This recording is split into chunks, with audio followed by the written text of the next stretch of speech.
Hi hello నమస్తే. ఈరోజు 10th class new text book Telugu Kanyasulkam lesson చేస్తున్నాను. కన్యాశుల్కం ద్వితీయాంకం మొదటి భాగం నుండి తీసుకోబడింది.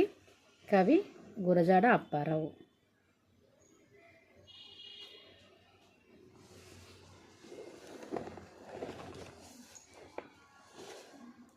ఈ పాఠం యొక్క ఉద్దేశం, భారతదేశంలో ఆంగ్ల విద్యా విధానం అడుగెడుతున్న తొలి రోజులలో ఆనాటి సమాజంలో ఆంగ్ల విద్యను గురించి ప్రజలలో ఉన్న ఆలోచన ధోరణిని తెలియచెప్పటం. కొత్త కొత్త కొలువులు కావాలంటే ఆధునిక విద్యను అభ్యసించాల్సిందేనని వెంకమ్మ లాంటి సాధారణ గృహిణి ఆనాడే గ్రహించిందని చెప్పడం.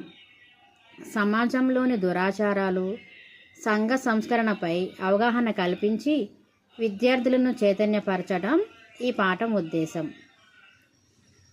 పిల్లలకి ఏం తెలపాలని? సమాజంలోని దురాచారాలు, సంఘ సంస్కరణపై అవగాహన కల్పించి విద్యార్థులను చైతన్యపరచడం. రచయిత పరిచయం. జననం 21/9/1862, మరణం 30/11/1915. ఆధునిక సాహిత్యానికి వేగుచుక్క గురజాడ అప్పారావు విశాఖపట్నం సమీపంలో రాయవరంలో జన్మించారు. ఎక్కడ? విశాఖపట్నం రాయవరంలో. తల్లిదండ్రులు కౌసల్యమ్మ, తండ్రి వెంకట రామదాసు. కన్యాశుల్కం వంటి నాటకంతో పాటు గురజాడ కొండుబట్టియం, బిల్హణీయం అనే 2 అసంపూర్ణ నాటకాలు, ముత్యాల సరాలు అనే కవితా సంపుటి, దిద్దుబాటు, పెద్ద మసీదు, మీ పేరేమిటి, సంస్కర్త హృదయం, మెటిల్డా అనే కథలు రాశారు. 1892 ఆగస్టు 13న విజయనగరంలో కన్యాశుల్కం మొదటి నాటక ప్రదర్శన జరిగింది. ఏది నాటక ప్రదర్శన? కన్యాశుల్కం. ఎక్కడ? విజయనగరంలో. ఏ సంవత్సరం? 1892 ఆగస్టు 13న. ఈ కన్యాశుల్కం అనేది నాటకం అన్నమాట. ఈ నాటకం 1897 సంవత్సరంలో అచ్చయింది. మనకి బుక్ రూపంలో వచ్చింది ఎప్పుడు? 1897. చేర్పులు మార్పులతో 1909 సంవత్సరంలో 2వ కూర్పు వచ్చింది. ప్రస్తుత పాఠ్యభాగం కన్యాశుల్కం నాటకంలోని ద్వితీయాంకం మొదటి భాగం నుండి స్వీకరించబడింది. ప్రక్రియ నాటకం. దశవిధ రూపకాల్లో నాటకమే ఉత్తమమైనదని సద్విమర్శల అభిప్రాయం. కావ్యమే నాటకం రమ్యం అని మన అలంకారికులు చెప్పడాన్ని బట్టి ప్రక్రియలన్నిటిలోనూ నాటకమే గొప్పదని చెప్పవచ్చు. సమస్త సాహితీ ప్రక్రియల సమాహారం నాటకం. ఇతర సాహిత్య ప్రక్రియల లక్షణాలు ఇందులో ఇమిడిపోయి ఉండడం వల్ల నాటక ప్రక్రియ అగ్రస్థానం పొందింది. నటుల చేత ప్రదర్శింపబడేది నాటకం. నాటకంలో సహజంగా 4 నుంచి 10 వరకు అంకాలు ఉంటాయి. నాటకంలో సంభాషణలకి, అభినయానికి, నటుల హావభావ ప్రదర్శనకి అవకాశం ఉంటుంది. దీనిలో రసపోషణ ప్రేక్షకులకు ఆకట్టుకునే విధంగా ఉంటుంది. కన్యాశుల్క రచనా నేపథ్యం. 1890 సంవత్సరంలో విజయనగరం పరిసర ప్రాంతాల్లో జరుగుతున్న కన్యాశుల్క వివాహ వివరాలు సేకరించారు ఆనంద గజపతి రాజు. ఈ సర్వే వలన ఏటా దాదాపు 344 బాల్య వివాహాలు జరిగేవని విషయం కన్యాశుల్క నాటకం రాయడానికి ప్రేరణ కలిగించింది. ఆనంద గజపతి రాజు సూచనతో తనను ఎంతో బాధించిన ఈ సామాజిక దురాచారాన్ని ఇతివృత్తంగా తీసుకొని జనరంజకమైన నాటకంగా రూపొందించి ప్రజలను చైతన్యం చేయాలి అనుకున్నారు గురజాడ. నిరక్షరాస్యులను సైతం ఆకట్టుకొని ఆలోచింపచేసే ప్రక్రియ నాటకం అని భావించారు. సామాజిక సమస్యల పరిష్కారం కోసం పుట్టిన నాటకం కన్యాశుల్కం. సామాజిక సాహిత్య ప్రయోజనాలను ఏకకాలంలో సాధించిన గొప్ప నాటకం ఇది. ఈ నాటకాన్ని ఉత్తరాంధ్ర మాండలికంలో రచించారు. ఏ మాండలికం? ఉత్తరాంధ్ర. నేపథ్యం. వెంకమ్మ అగ్నిహోత్ర వాదనుల పెద్ద కూతురు, బుచ్చమ్మ చిన్న కూతురు, సుబ్బి కొడుకు వెంకటేశం. వెంకటేశం ఇంగ్లీష్ చదువు కోసం విజయనగరంలో ఉంటాడు. అతను ప్రైవేట్ మాస్టారు గిరీశం. పరీక్ష తప్పి సెలవుల్లో ఇంటికి ఏ మొహం పెట్టుకుని వెళ్ళాలా అని వెంకటేశం ఇబ్బంది పడుతున్న సమయంలో గిరీశం అతనికి భరోసా ఇస్తాడు. వెంకటేశంతో పాటు సెలవుల్లో అతనికి చదువు చెప్పే నెపంతో ఊరికి వెళ్తాడు. ఆ తర్వాత సన్నివేశమే ప్రస్తుత పాఠ్యాంశం. దీంట్లో సంధి పుంపాదేశ సంధి.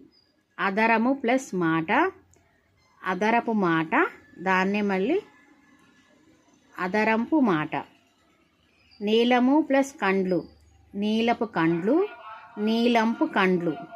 మధురము ప్లస్ కావ్యము, మధురపు కావ్యము, మధురంపు కావ్యము. పై పదాలలో కర్మధారయ సమాసం ఉంది. వీటిని విడదీసినప్పుడు మొదటి పదానికి చివర ము ఉంది.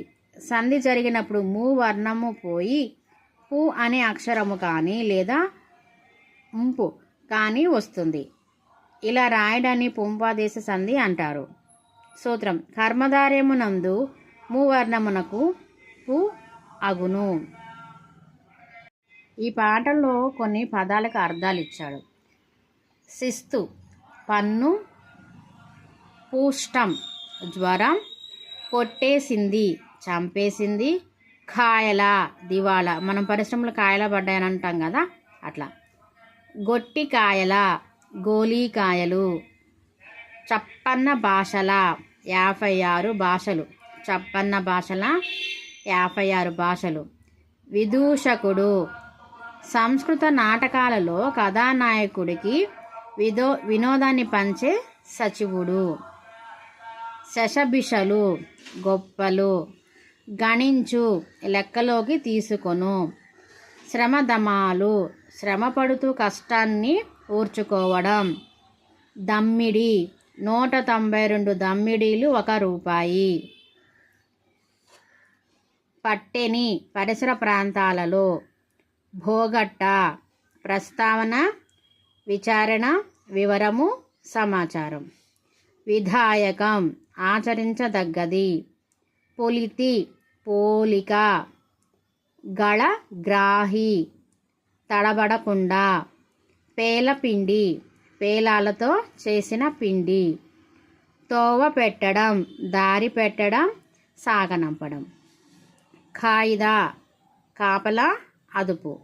కంటే కంఠాభరణం. క్రిమినల్ పరీక్ష IPS code of criminal procedure పోలీసుల విధి విధానాలు ఇందులో ఉంటాయి.